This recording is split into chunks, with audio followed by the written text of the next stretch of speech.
Assalamualaikum. Waalaikumsalam warahmatullahi wabarakatuh. Kaifa halukum? Alhamdulillah. How are you everyone? Alhamdulillah. Hafiz give us a strong motivation today.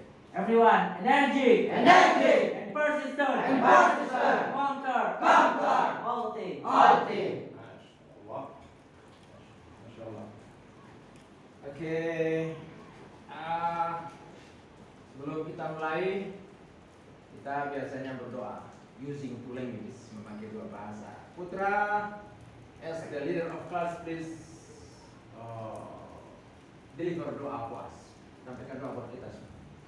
Bismillahirrahmanirrahim. Bismillahirrahmanirrahim. Allahumma inna nas'aluka Allahumma inna nas'aluka ilman nafi'an ilman nafi'an wa rizqan thayyiban wa rizqan thayyiban wa amalan mutaqabbalan wa amalan mutaqabbalan. Allahumma aghnini bil ilmi Allahumma aghnini bil ilmi wa zaini bil hilmi wa zaini bil ilmi wa akrimni bit taqwa wa akrimni bit taqwa wa jammilni bil afiyah wa jammilni bil afiyah. ya arhamar rahimin Ya arhamar rahimin. amin. Amin. Baik, alhamdulillah wa syukurillah wassalatu wassalamu ala rasulullah amma ba'd. Anak-anak sekalian, sebelum kita mulai semua sudah sehafal. Siapa yang absen hari ini? Fauzan, kemana Fauzan? Fauzan? Izin. Terus Ali Alexander kemana? Mari, sakit. Cuma 2 orang yang nggak masuk ya. Oke. Baik. Kita mereview pelajaran kita minggu kemarin tentang wakaf ya. Haji kita sudah belajar, zakat sudah, wakaf sekarang. Wakaf ini seperti kita ceritakan tadi, kalau dia berdaya guna dengan baik, maka negara itu makmur. Dan itu pernah terjadi di zaman Khalifah Umar bin Abdul Aziz. Memerintah hanya dalam 3,5 tahun, tetapi masyarakatnya makmur semua. Sampai-sampai orang tidak ada yang mau menerima zakat, infak sedekah, tidak ada orang yang mau. Itu sudah makmur semua. Jadi model-model kalian ini sudah lulus mau nikah, pemerintah membiayai nikah. Orang yang berutang dilunasi oleh negara. Tidak kayak kita nih, ya. Mana-mana orang menawarkan utang. Apa yang disebut dengan pinjol itu apa pinjol? Pinjaman online. Nah, kalau yang banyak di sekitar kita ini apa yang pakai motor-motor nih? Ya? Bank Emok ya. Apa? Bank Beling atau Bank Emok. Bank emak-emak. Jadi ini akibat kalau wakaf belum memasyarakat di tengah masyarakat kita, maka salah satu rantai kemiskinan susah kita tanggulangi. Maka wakaf itu luar biasa. Ya, jadi dalam 3,5 tahun Khalifah Umar bin Abdul Aziz mampu membuat negara sejahtera. Salah satunya adalah karena banyaknya orang-orang kaya berwakaf. Nah, oleh karena itu kita ingin mereview dulu nih, ya, mereview tentang wakaf. Kita pelajari yang kemarin tentang wakaf. Oke, nah ini ketua kelasnya dulu. Putra Nasrullah, apa makna wakaf kemarin setelah kita pelajari? Apa?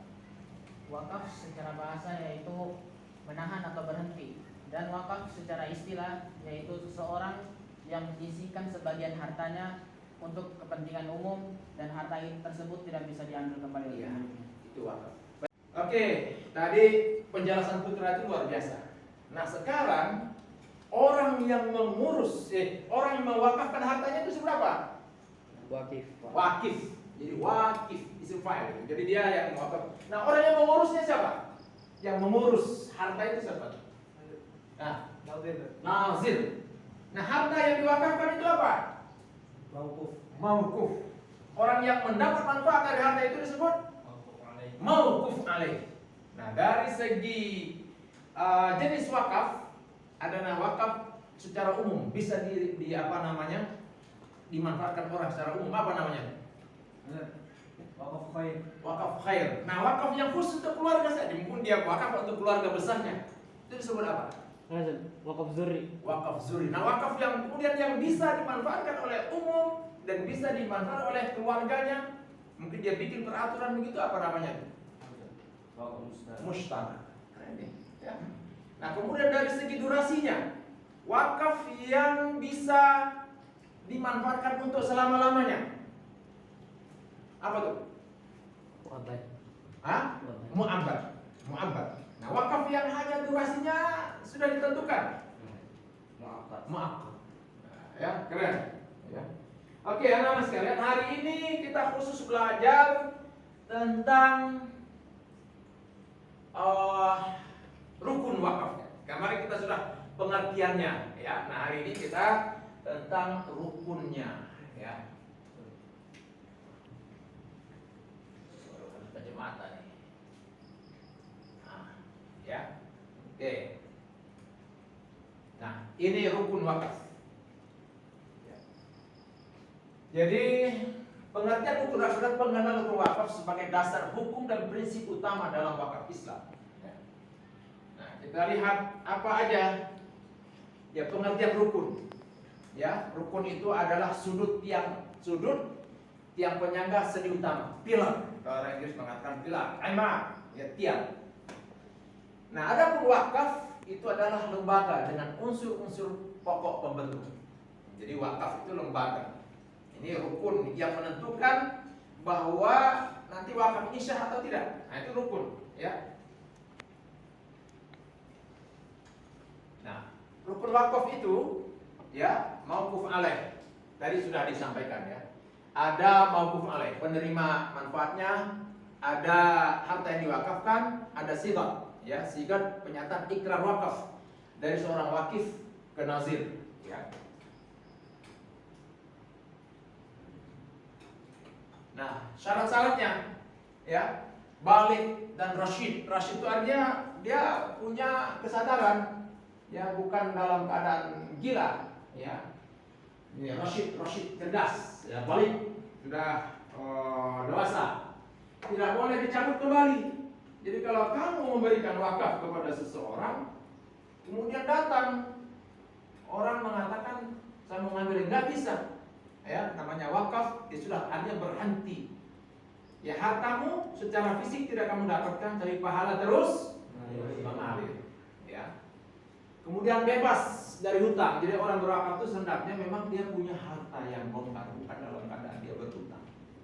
Ya, tidak melebihi sepertiga harta kecuali setujui. Nah, kelas-kelas Umar, kelas-kelas Abu Bakar itu ya memang mereka sudah kelas keimanannya, ketakwaannya tinggi. Jadi ketika ditanya Rasulullah dia mewakafkan seluruh hartanya, infakkan seluruh hartanya, Rasulullah bertanya, terus apa yang kamu tinggalkan untuk keluargamu? Maka dia cukup Allah dan Rasul. Ya, non Muslim dengan syarat-syarat tertentu nanti akan kita bicarakan. Nah, mauquf alaihnya harus jelas, ya, untuk kepentingan umum, tidak bertentangan dengan nilai ibadah. Nah, tujuan wakaf sesungguhnya adalah untuk mendapatkan ridha Allah. Itu tujuan. Dan ada niat untuk membantu, ya, membantu orang-orang agar bermanfaat dengan baik, agar kemiskinan itu bisa hilang dari wilayah atau negara. Itu sebabnya wakaf, ya. Nah, syarat-syarat mauquf, artinya harta yang diwakafkan itu harus jelas, harus tetap zatnya, ya. Kemudian milik penuh wakif, bebas beban. Itu artinya jangan sampai harta orang dia ambil terus dia bilang saya mau wakafkan. Nah, itu nggak bisa, ya. Harus jelas wujud dan batasnya. Umpama Adit, saya ingin mewakafkan kebun saya. Nah, itu batasnya harus jelas, wujudnya harus jelas. Maka perlu ada yang namanya sertifikat, ya, bukti-bukti kepemilikan, ya. Milik penuh wakif, bebas beban, ya, tadi, ya. Oke.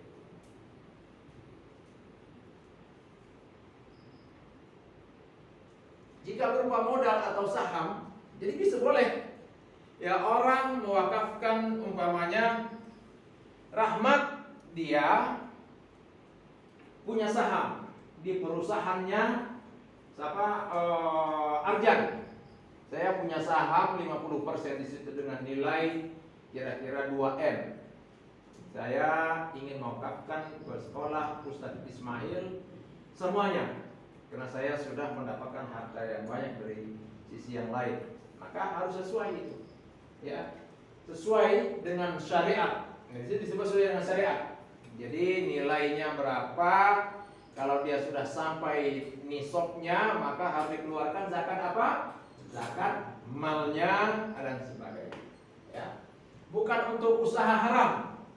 Nggak boleh kalian suatu ketika ingin mewakafkan, umpamanya saya ingin mewakafkan tempat ini untuk karaoke. Itu nggak boleh, ya. Oke.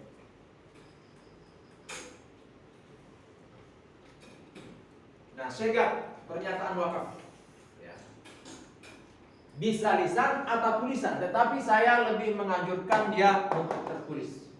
Zaman sekarang ini repot kalau segala sesuatu tidak tertulis.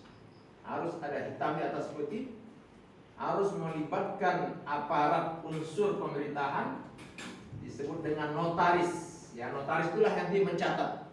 Jadi kepemilikan itu dia jelas, ya, digunakan untuk umum. Memang apa itu digunakan untuk umum, ya.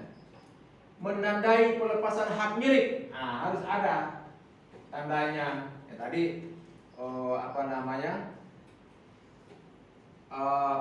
menandai pelepasan hak itu artinya ya serah terima, ya. Kemudian ijab tidak perlu qabul, tapi kalau mau pakai qabul silakan. Ijab itu saya serahkan wakaf ini kepada siapa, nazir tadi. Nah, kamu, saya lepaskan ini untuk nazir saya, ya, sebagai ada, cukup itu, ya. Oke. Pernyataan wakif harus jelas, ya. Meletakkan hak atas benda wakaf, menentukan peruntukan khusus atau umum, saksi tidak dibahas, ya. Yang penting sudah jelas. Jadi tadi melepaskan hak atas benda wakaf itu memang bagusnya ya dia tertulis. Saya anjurkan di notaris, ya, dinotariatkan namanya. Notaris itu adalah pejabat negara yang berhak untuk menentukan sah atau tidaknya suatu jual beli yang diakui oleh negara secara hukum, ya. Oke. Nah, udah sampai, jadi rukun-rukunnya sudah jelas kita, ya. Kemarin kita berbicara tentang wakaf, pengertiannya tadi ini rukunnya, ya. Jadi insya Allah apabila kalian nanti akan mengadakan mau berinfak, mau berwakaf, ya insya Allah, ya, ini rukun-rukunnya tadi. Jadi nggak sulit. Tapi saya selalu menganjurkan zaman sekarang ini harus tertulis, resmi, ya, resmi, dinotariatkan.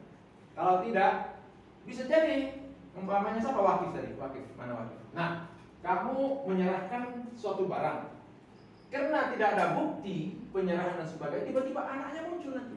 Oh, ini kan punya bapak saya. Kamu sebagai siapa tadi, nazir, siapa nazir? Nah, kamu nazir, enggak, ini bapakmu sudah menyerahkan. Buktinya apa?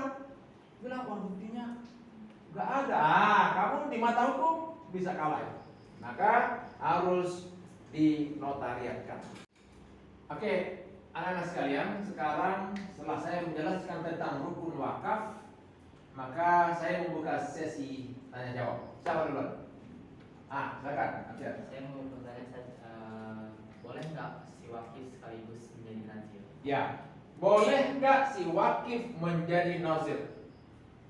Yang melakukan itu pertama kali, ya, dalam sejarah yang saya baca, itu adalah Imam Ali bin Abi Thalib. Dia mewakafkan harta bendanya, tetapi dia menunjuk anaknya Hasan sebagai nazir. Artinya boleh. Ya, dia juga boleh ikut mengurus, tetapi dia tidak bisa mengatakan itu adalah hak milik dia. Itu sudah milik umat, tapi dia mengurus, boleh. Ya. Oke. Ada lagi? Ya. Seperti apa contoh wakaf?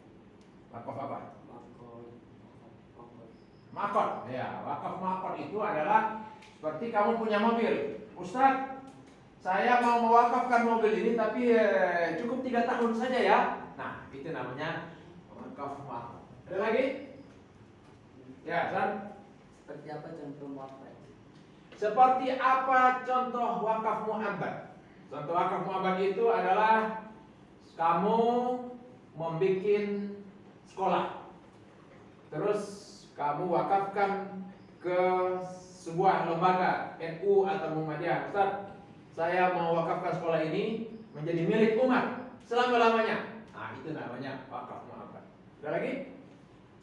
Pak Ustaz, Ya. bagaimana cara wakaf ini sebagai kekuatan untuk umat Islam? Nah, ini luar biasa bagus ya.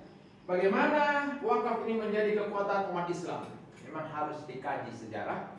Kemudian dan pemerintah harus menggalakkan ini menjadi sebuah program pemerintah khususnya buat umat Islam. Dan bagaimana dai-dai kalian yang akan jadi dai ustadz ini menyadarkan para agniya untuk gemar ya berwakaf. Dan memang harus dibuat manajemennya. Masalahnya kadang-kadang ininya di situ. Ya, ada lagi? Udah selesai ya? Oke, baik. Luar biasa. Hari ini kita sudah banyak tahu tentang apa namanya? Tentang wakaf. Ya. Ini semoga kalian yang hadir di sini semua adalah orang-orang yang menjadi wakifun, orang-orang yang berwakaf. Amin. Ya, minimal kalian adalah seorang nazir, ya, yang mengelola wakaf untuk umat. Ya. Al Azhar hari ini terkenal di Mesir itu karena badan wakafnya yang luar biasa. Ya. Dan sekolah di sana sebenarnya murah di Mesir. Ya, semoga ada di antara kalian itu bisa sekolah di Mesir sana, insya Allah. Amin. Baik, anak-anak sekalian, itu yang menjadi pembelajaran kita hari ini. Ya, semoga akan kita tindak lanjuti ya dengan pengamatan di lapangan nanti. Ya, kita bagaimana wakaf ini kita tindak lanjut dengan pengamatan lapangan. Nanti bersama-sama saya kita berkunjung ke Basnas, ya, Badan Amil Zakat Nasional, ya, Badan Wakaf, BWI, Badan Wakaf Indonesia. Nanti kita bisa ke sana, ya. Baik, silakan ditutup dengan doa, Putra.